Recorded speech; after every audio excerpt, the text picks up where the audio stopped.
شروع کرتی ہوں اللہ کے نام سے جو بڑا مہربان نہایت رحم کرنے والا ہے۔ السلام علیکم ورحمۃ اللہ وبرکاتہ۔ حضرت علی بن ابی طالب رضی اللہ تعالیٰ عنہ بیان کرتے ہیں کہ رسول اللہ صلی اللہ علیہ وآلہ وسلم نے فرمایا، بخیل وہ ہے جس کے سامنے میرا ذکر کیا جائے اور پھر بھی وہ مجھ پر صلاۃ یعنی درود نہ بھیجے۔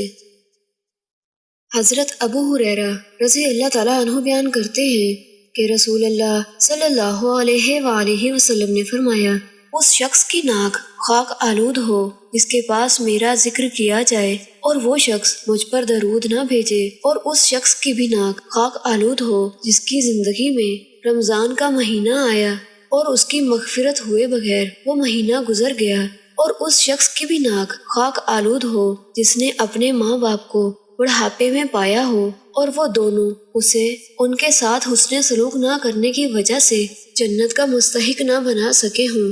عبد الرحمن یعنی راوی کہتے ہیں، میرا خیال یہ ہے کہ آپ نے دونوں ماں باپ کہا، یا یہ کہا کہ ان میں سے کسی ایک کو بھی بڑھاپے میں پایا اور ان کی خدمت کر کے اپنی مغفرت نہ کرا لی ہو۔ ساتھیوں، اللہ تعالیٰ سے دعا ہے کہ اللہ تعالیٰ ہمیں ہمارے پیارے نبی صلی اللہ علیہ وآلہ وسلم پر زیادہ سے زیادہ درود بھیجنے، رمضان کے مہینے میں زیادہ سے زیادہ نیکیاں کرنے اور اپنے بوڑھے والدین کی زیادہ سے زیادہ خدمت کرنے کی توفیق عطا فرمائے۔ آمین ثم آمین۔